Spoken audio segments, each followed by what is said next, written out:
ಪುನೀತ್ ಕೆರೆಹಳ್ಳಿಯ ಕಚೇರಿಗೆ ಬರುವಂತಹ ಸಂದರ್ಭದಲ್ಲಿ ಅವರ ಆಫೀಸ್ ರೂಮ್ ಅನ್ನು ಅಬ್ಸರ್ವ್ ಮಾಡ್ತಾ ಇದ್ದೆ.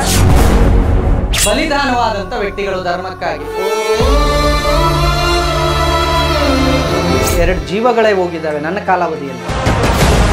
ಗೌರಿಯನ್ನ ಕೊಂದಂತಹ ವ್ಯಕ್ತಿಗಳ ಜೊತೆ ನಿಮ್ಮ ಒಡನಾಟಗಳು ಇತ್ತು ಅಂತ ಹೇಳ್ತಿದ್ದೀರಾ? ಏನೂ ಗೊತ್ತಿಲ್ಲದಂತಹ 17 ಜನ ವ್ಯಕ್ತಿಗಳನ್ನ ಕೇಸ್ನಲ್ಲಿ ಲಿಂಕ್ ಮಾಡಿ ತಗೊಂಡೋಗಿ ಹಾಕಿದ್ದೀರಿ. ಮುತಾಲಿಕ್ ಅಪ್ಪಾಜಿ ತೆಗೆದುಕೊಳ್ಳುವ ನಿರ್ಣಯಗಳಿಗೆ ಅವರಿಗೆ ನಾವು ಬೆಂಬಲವನ್ನು ಕೊಟ್ಟಿದ್ದೀವಿ. ಸೌಜನ್ಯ ಪರ ಹೋರಾಟಗಾರ ಏನಾದ್ರು ಕರೆದ್ರೆ ಹೋಗ್ತೀರಾ ನೀವು ಮಂಗಳೂರಿಗೆ? ಸೌಜನ್ಯಾಳಿಗೆ ನ್ಯಾಯ ಕೊಡಿಸ್ಬೇಕು ಅಂತ ಹೇಳಿ ನಿಂತ್ಕೊಂಡು ಹೋರಾಟ ಮಾಡ್ತಾರೋರು ಯಾರು ಇಲ್ಲ.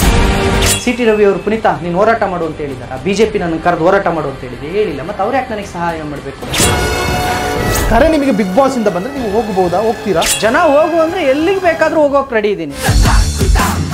ನೀವೊಂದು ಅದ್ಭುತ ಹಾಡುಗಾರ ಅನ್ನೋದು ಖಂಡಿತ ಇಲ್ಲ, ಖಂಡಿತ. ಈಶಾರದೆ ಲೋಕ ಪೂಜಿತೆ ಜ್ಞಾನದಾತೆ ನಮೋಸ್ತುತೆ. ನನ್ನ ನೋವನ್ನ ನನ್ನ ತಾಯಿ ಹತ್ರ ಹೇಳ್ಕೋಬಹುದು. ನನಗೆ ತಾಯಿ ಯಾರು ಹೋರಾಟದಲ್ಲಿ? ಸಮಾಜ. ಪುನೀತ್ ಕೆರೆಹಳ್ಳಿ ಸ್ಫೋಟಕ ಸಂದರ್ಶನ ಭಾಗ 2 ಬೆಳಗ್ಗೆ 10ಕ್ಕೆ ನಿಮ್ಮ ಫ್ರೀಡಂ ಟಿವಿಯಲ್ಲಿ.